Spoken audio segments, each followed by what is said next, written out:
유다서 1장 1절에서 25절 말씀을 봉독을 했습니다. 우리 말씀 가지고 그리스도께서 오고 계신다라고 하는 제목으로 우리 하나님 말씀 증거하겠습니다. 유다서의 저자 유다는 예수님의 동생입니다. 예수님의 동생 중에 야고보가 있죠. 그 야고보는 예루살렘 교회의 최고 지도자 중 한 명이었고, 그리고 지금 우리가 보고 있는 또 다른 동생 유다도 예수를 그리스도로 고백하면서 초대교회를 지켜온 아주 중요한 인물 중에 한 명입니다. 신약 성경, 특별히 복음서에는 예수님의 가족에 대한 이야기가 거의 나오지 않습니다. 우리가 좀 알 수 있는 것은 마태복음에서 예수님이 나사렛에서 사역을 하시는데, 그 나사렛이 이제 고향이니까 그 고향에서 배척받으시는 장면을 기록하면서 예수님의 그 동생들의 이름이 좀 거론될 뿐이죠. 거기 보면 이렇게 나와 있어요. 마태복음 13장 55절에 이는 그 목수의 아들이 아니냐, 그 어머니는 마리아, 그 형제들은 야고보, 요셉, 시몬, 유다라 하지 않느냐, 이렇게 나옵니다. 이런 정황을 볼 때에 오늘 이 서신서를 쓴 유다는 예수님의 막내 동생 이었던 것 같아요. 물론 그게 정확하지는 않습니다. 그 정확한 기록을 이렇게 성경은 우리에게 제공해 주지 않기 때문입니다. 우리 1절에서는 두 가지 정황을 볼 수 있는데, 1절에 보면은 첫 번째 이제 저자 유다가 특별히 야고보의 이름을 거론을 하죠. 그 이유가 있습니다. 여기 야고보는 예수님의 그 핵심 제자였던 세 명 중에 한 명이 그 야고보가 될 수가 없어요. 왜냐하면 예수님의 제자 중에서 가장 먼저 순교한 사람이 누구죠? 사도행전 12장에 보면 나오는데 누구죠? 그게 바로 야고보입니다. 야고보는 그만큼 굉장히 그 초대교회, 특히 그 12제자 중에서도 굉장히 막 똑똑하거나 아니면은 이렇게 다른 사람들의 주목을 받았던 그런 사람인 것 같아요. 그러니까 그 대적하는 사람들이 쟤부터 죽여야 돼, 그러고서는 먼저 죽인 것을 볼 수가 있죠. 그런데 이 유다가 그 야고보의 이름, 즉 야고보는 그 예수님의 제자 야고보가 아니고 예수님의 제자 동생 야고보인데, 그 동생 야고보의 이름을 거론하는 이유는 야고보가 초대교회에 엄청난 권위를 가지고 있었기 때문에 그 권위에 기대어서 말씀을 전하려는 의도 때문입니다.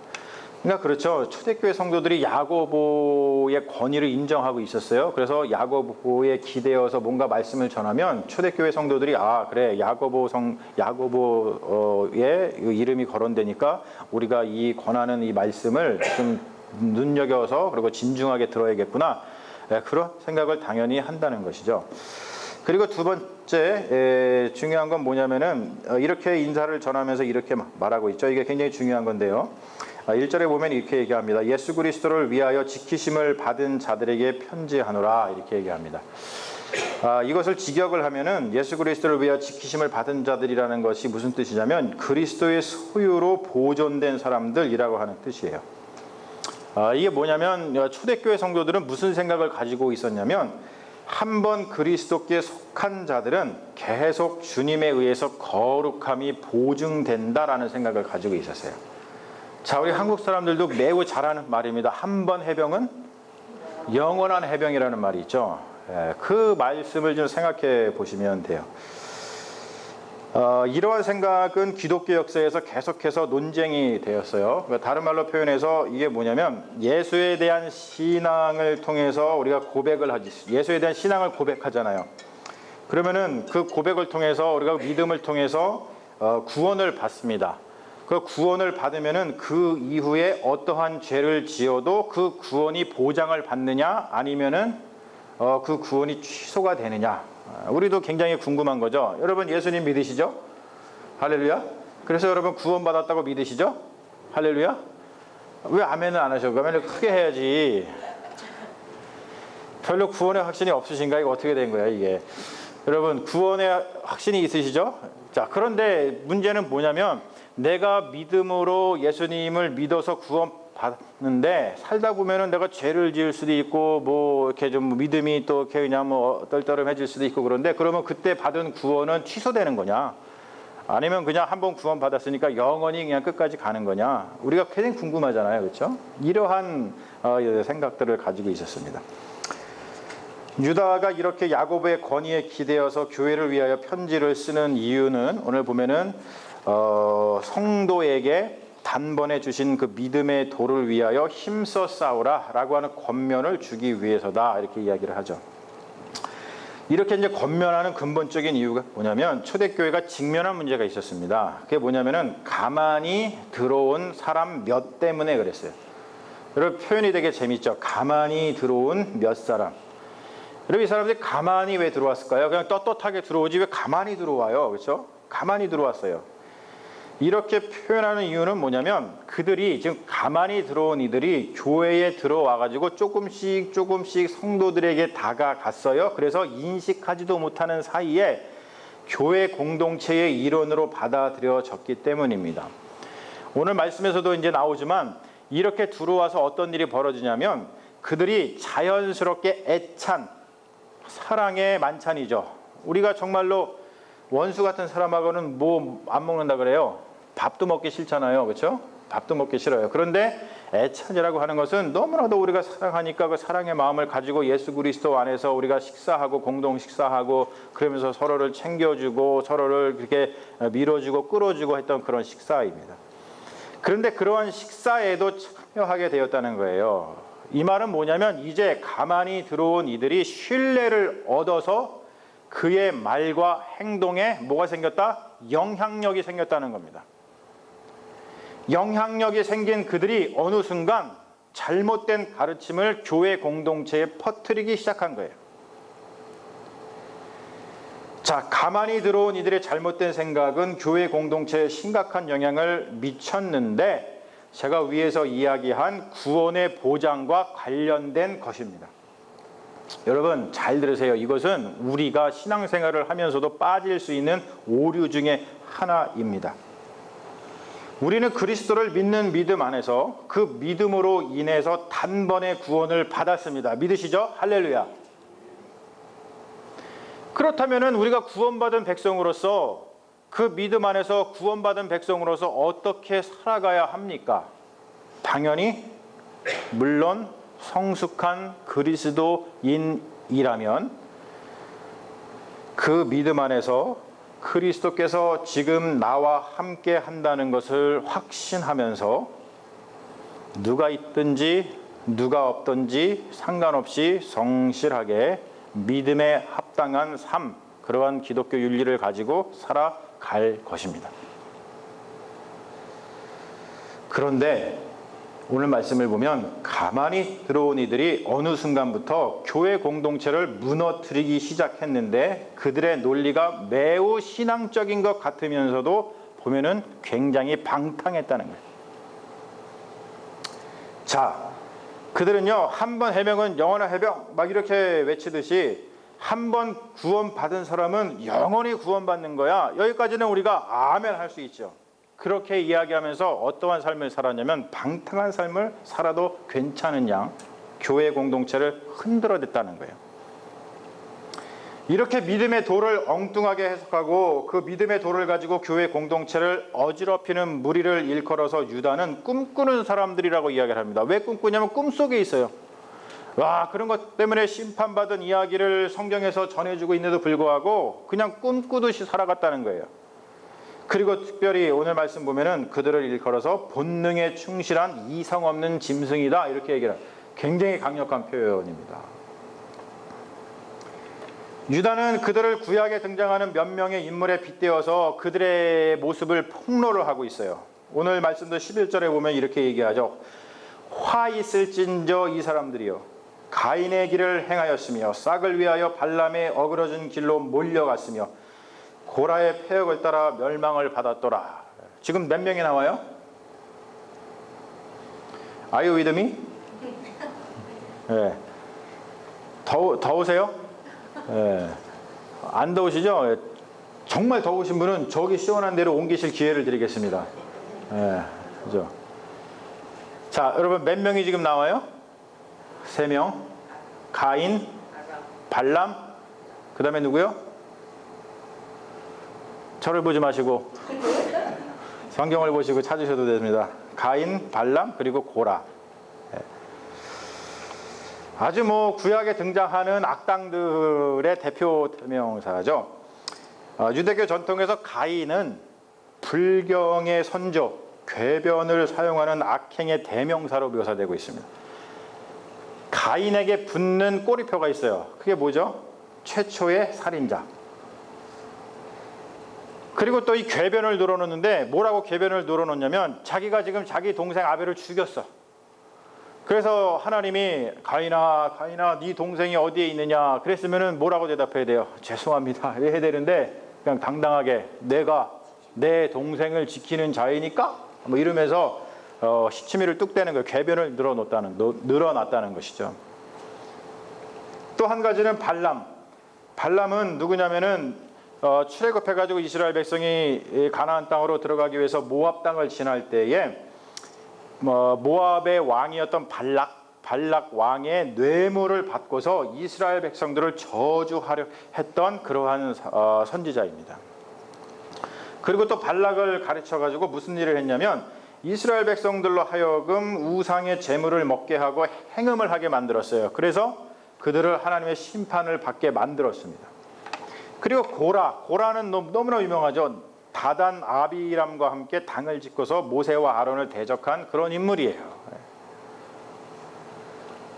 유다가 지금 구약에 등장하는 최고의 악당들을 동원해서 가만히 들어온 이들을 폭로하는 이유는 그들이 공동체를 분열시키고 교회의 권위 있는 가르침에 도전하여서 교회 공동체를 멸망의 길로 이끌었기 때문입니다.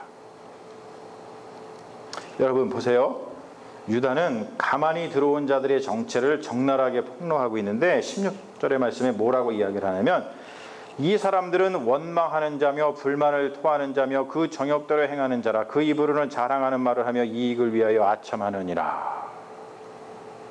다른 말로 표현하면 이게 뭐냐면 이들은 믿음 있는 것처럼 말하고 행동하지만 사실 이들에게는 믿음의 도가 전혀 없다는 그런 뜻입니다.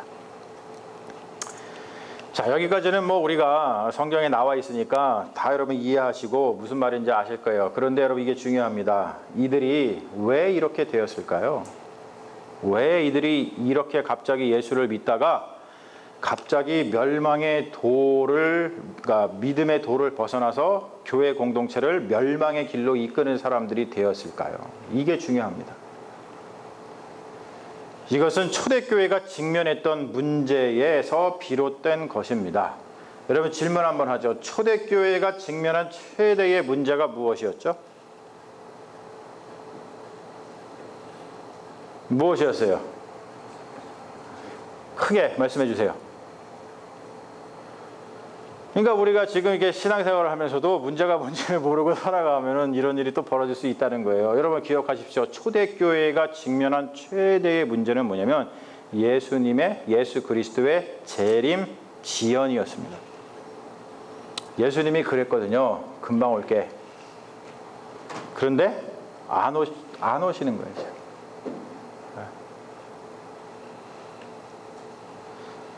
이것은 마치 우리가 잘 아는 성춘향이 직면했던 문제와 같아요.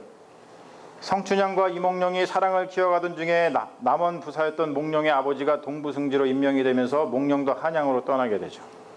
그리고 둘이 약속을 합니다. 내가 돌아올게. 그런데 이몽룡이 돌아온다고 약속을 했는데 돌아오지 않는 거예요. 이몽룡이 돌아와서 자기와 혼인해 주기를 기다리면서 살았던 성춘향이 큰 문제에 봉착을 하죠. 기다리던 이몽룡도 오지 않아. 기다렸는데 이몽룡이 오긴 왔어요. 그런데 어떻게 왔어요? 그렇죠. 거짓골로 왔잖아요. 그럼에도 불구하고 성춘향은 정절을 지키는데 그게 쉽지 않았습니다. 왜 쉽지 않았어요? 새로 부임한 남원 부사 변 학도가 횡포를 놓았기 때문입니다. 초대교회 상황이 마치 성춘향과 같았어요. 돌아온다던 그리스도께서는 돌아오지 않으시고 주변의 핍박은 늘어가는 상황에서 신앙을 지킨다는 것이 그렇게 쉬운 일이 아니었습니다. 여러분 제가 보기에는요 이러한 상황은 기독교 역사가 2000년이나 된 지금 더 심각합니다. 여러분 그렇지 않습니까? 우리는 마치 어떻게 살아요? 예수 그리스도께서 2000년 동안 안 오셨으니 예수님이 영원히 돌아오시지 않을 것처럼 생각해서 우리가 먹고 사니즘, 귀차니즘에 빠져서 살아갑니다. 먹고 살기 바쁘죠. 모든 게 다 귀찮죠. 우리 형수가 아주 젊은 나이에 시집 왔어요. 요즘에 보기 아직 22살에 시집을 왔어요. 근데 그때 와가지고 괜히 고생을 많이 했죠. 왜냐면 그때 우리 아버지가 병투병, 그러니까 간암으로다가 투병하실 때고, 시어머니 시아버지 모시고 살아야지, 또 총각인 이 또 시동생도 같이 살고 있지. 그리고 얼마나 힘들었겠어요.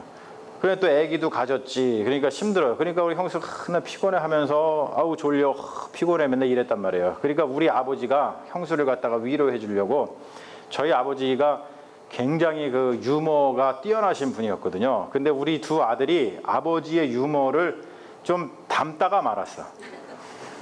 그래서 때론 제 유머가 썰렁할 때가 있어요. 그런데 우리 아버지가 형수를 딱 보더니 내가 노래를 하나 가르쳐 주겠다 그러더니 이 노래를 부르시더라고. 무슨 노래냐면 아버지가 이렇게 부르시더라고요. 아 졸려, 날 때부터 졸려, 지금까지 졸려, 아 졸려, 이러면서 형수가 졸립다 그러니까 그러면서 이렇게 아주 집안 분위기를 화기애애하게, 그래서 깔깔깔 웃었던 그런 기억이 납니다. 우리가 이렇게 살잖아요. 먹고 사니즘 또는 귀차니즘, 우리가 졸고 있는 것은 아닌지, 예수 그리스도께서 영원히 오시지 않을 것처럼 생각하고 그렇게 살아가고 있는 것은 아닌지, 마치 정절을 지키기 포기한 방탕한 성춘향이 된 것은 아닌가, 그런 생각을 하게 됩니다. 믿음의 돌을 굳게 붙들며 살았던 신실한 그리스도의 종 유다는 이렇게 권면을 합니다. 여러분, 우리에게 주시는 권면입니다. 뭐라 그러냐면, 사랑하는 자들아, 너희는 우리 주 예수 그리스도의 사도들이 미리 한 말을 기억하라. 그들이 너희에게 말하기를 마지막 때에 자기의 경건하지 않은 정욕대로 행하며 조롱하는 자들이 있으리라 하였나니, 이 사람들은 분열을 일으키는 자며 육에 속한 자며 성령이 없는 자니라. 사랑하는 여러분, 우리가 사도의 가르침을 신뢰하는 교회 공동체라면, 교회는 사도의 고백 위에 세워졌잖아요. 그리고 성경은 사도들의 고백 아닙니까? 그 고백에 따라서 우리가 신앙을 갖게 되는 거고, 예수를 고백하는 그 믿음으로 구원을 받지 않았습니까? 우리가 그렇게 사도들의 가르침을 신뢰하는 교회 공동체의 일원이라면, 예수 그리스도의 사도들의 가르침을 따라서 지금 우리가 함께 읽을 이 말씀을 우리 각자의 마음에, 그리고 우리 교회 공동체의 심장에 새겨야 할 줄로 믿습니다. 여러분, 이 말씀을 같이 한번 거룩하고 간절한 마음을 담아서 우리가 우리의 신앙의 고백으로 다시 한번 같이 한번 봉독하기를 원합니다. 천천히 한번 읽어보시죠. 같이 한번 읽었습니다. 시작. 사랑하는 자들아, 너희는 너희의 지극히 거룩한 믿음 위에 자신을 세우며 성령으로 기도하며 하나님의 사랑 안에서 자신을 지키며 영생에 이르도록 우리 주 예수 그리스도의 긍휼을 기다리라. 어떤 의심하는 자들을 긍휼히 여기라. 또 어떤 자를 붙들어 불에서 끌어내어 구원하라. 또 어떤 자를 그 육체로 더럽힌 옷까지도 미워하되 두려움으로 긍휼히 여기라. 할렐루야. 성춘향은 정인 이몽룡이 돌아올 것을 믿었기에 정절을 지킬 수 있었습니다. 만약에 여러분, 변학도가 성춘향의 그 거룩한 마음, 그것을 인정하고 존중해 주었다면 성춘향한테 몹쓸 짓을 저지려 들지 않았을 거예요. 또한 변학도가 암행어사가 언젠가는 와서 자기의 죄를 드러내서 심판할 거라는 것을 마음에 품고 두려운 마음을 가지고 살았다면 감히 백성들을 괴롭히지 않았을 것입니다. 그러나 어리석은 변학도는 성춘향의 거룩한 마음을 헤아리지도 않았고 암행어사가 출두하게 될 거라는 그 엄연한 사실을 받아들이지도 않았어요. 그래서 그는 본능에 충실한 이성 없는 짐승처럼 행동하면서 남원의 선량한 백성 공동체를 괴롭히고 무너뜨리려 했다는 것이죠. 여러분, 이것이 지금 유다서에서 이야기하는 그런 사람들입니다. 여러분, 그리스도께서 오고 계십니다.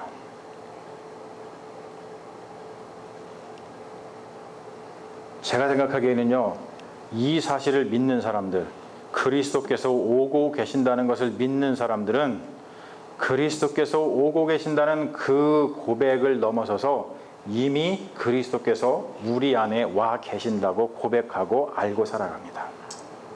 그게 기독교의 신앙이에요. 이것을 얼마나 현실적으로 깨닫고 이 진리를 붙들고 살아가느냐에 따라서 우리의 믿음의 도의 질이 달라집니다. 우리 믿음의 도의 질은 우리 삶의 질을 결정합니다. 우리가 지금 얘기하고 했죠. 그리스도는 우리가 받은 구원을 영원히 지키십니다. 할렐루야. 그리스도는 우리가 받은 구원을 영원히 지키십니다. 그러나 이것을 오해하는 사람은 그 구원에 머물지 못하고 그 구원을 오히려 타락시킨다는 거예요. 혹시 여러분 그러한 불경한 마음이 들거든 유다서의 말씀을 굳게 붙드십시오. 제가 여러분의 마지막으로 생명의 말씀으로 여러분을 축복하고 설교를 마치려고 합니다. 하나 넘겨봐 주세요. 제가 여러분을 축복합니다. 보십시오. 여러분을 지켜 넘어지지 않게 하시고 기쁨 가운데 그분의 영광 앞에 흠이 없이 서게 하실 수 있는 유일하신 우리 구주 하나님께 우리 주 예수 그리스도로 말미암아 영광과 위엄과 능력과 권세가 만세 전부터 그리고 지금과 영원토록 있기를 빕니다. 아멘. 우리 잠시 이 말씀 가지고 기도하기를 원해요. 우리 좀 묵상했으면 좋겠습니다.